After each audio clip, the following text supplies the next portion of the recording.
mengakui zuriat Nabi, bahkan dicucu nabikan.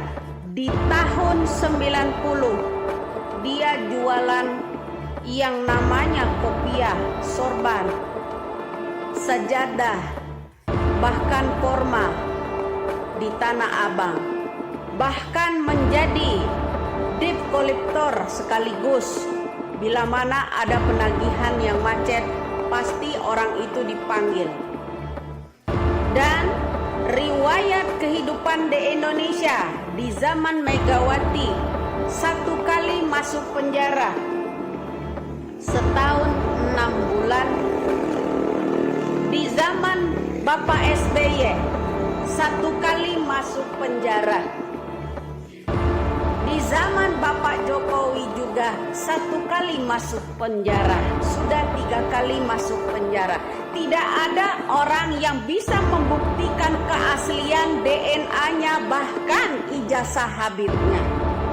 Lalu kenapa dicucu nabikan? Di manakah orang-orang itu? 3 kali masuk penjara, bahkan saat ini pun belum bebas sepenuhnya karena istrinya masih dijaminkan karena dia ingin bebas. Semua pendukung-pendukungnya, tidak ada satupun yang bisa membuktikan keaslian datanya bahwa dia itu adalah cucu Nabi, keturunan Nabi. Kenapa hanya Egy Sugana jelang tahun politik 2018 lalu yang mengakuinya? Tahun 89, 90 sampai ke 2018 itu kemana saja? Ketika kita dihadapkan dengan dua pilihan, antara yang benar dan samar-samar.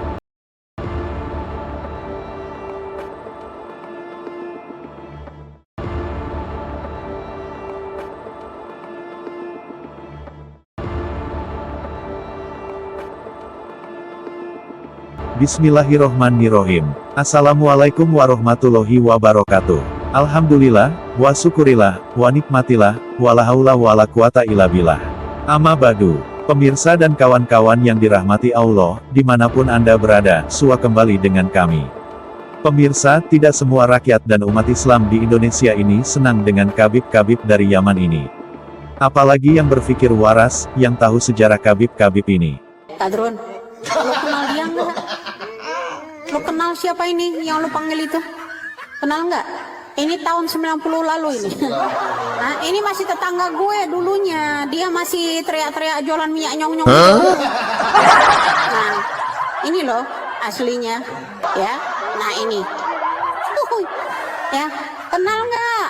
Ini dulu masih tetanggaan sama gue. Ini dulu tahun 90. Ya.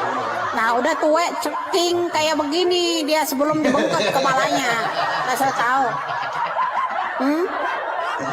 Ya gampang kalau sekarang ini, beda kalau zaman dulu penyiar-penyiar agama Islam dulu-dulunya ada yang namanya Muhammad Macenghi, ada Bun Sueho, ada yang namanya Tan Kindang, ada yang namanya Bonang. Itu dulu melahirkan sunan-sunan. Kalau sekarang preman Tanjung Priok dihabibkan, ya kan, tukang minyak wangi diulamakan, ketua teroris dihabibkan, diulamakan. Wah, keren, dicucu nabi kan ya.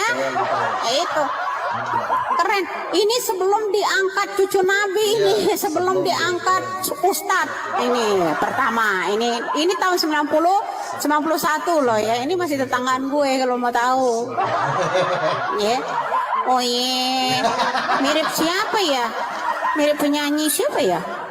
Kayak mirip-mirip penyanyi resah dan gelisah. Siapa sih namanya itu? Obi Mesah. Oh, masih ganteng Obi Mesah malah. Masih ganteng. Mirip Obi Mesah, ya kan? Betul nggak? Cuman dia keriting. Obi Mesah nggak begitu kalau kayaknya sih. Nah ini. Nah ini masih imut. Sebelum dia teriak-teriak, ini dulu bro, masih imut, mulutnya masih tipis, masih bibirnya tuh masih tipis, setipis koreng, kulit koreng.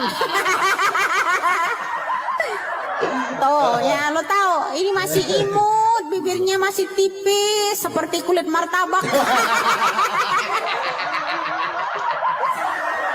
Lo ya, lo harus tahu ini masih tetanggaan sama gue, ya. Ini dulu karena di Petamburan itu dulu gang sempit rumahnya ini dulu. Nah di ujung sono ada masjid ya.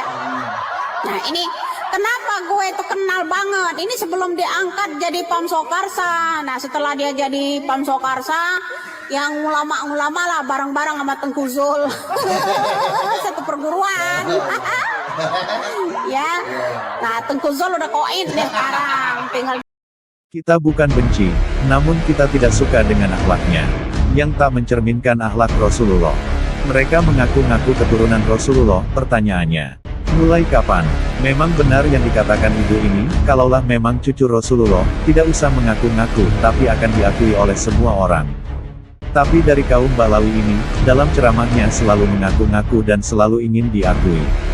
Terlihat dari ceramah-ceramahnya, dan mereka selalu mengancam, yang tidak mencintai Habib, yang tidak memuliakan Habib, tidak dapat syafaat dari Rasulullah. dia yang belum ya. Di kantor harus tahu, harus kenal. Ini junjungan lo. Nah jadi di sini lo harus tahu. Ini dia sebelum diangkat jadi Pamsokarsa dulu ya. Nah kemudian dengan seiring waktu dia sama Tengku Zul menjadi ustadz, menjadilah sini, menjadilah membangun. Pemirsa yang dirahmati Allah, ibu ini benar apa yang dikatakan. Ibu ini mengatakan dengan sejujurnya dari fakta yang dilihat di lapangan.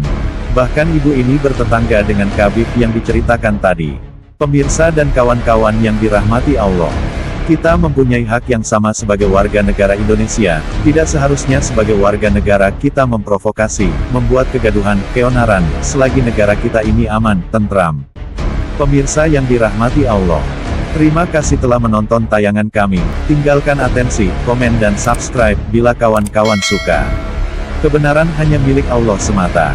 Kami minta maaf bila tayangan kami tak berkenan di hadapan kawan-kawan.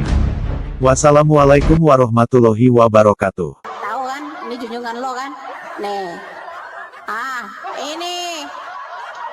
Nih penyakit koreng ini.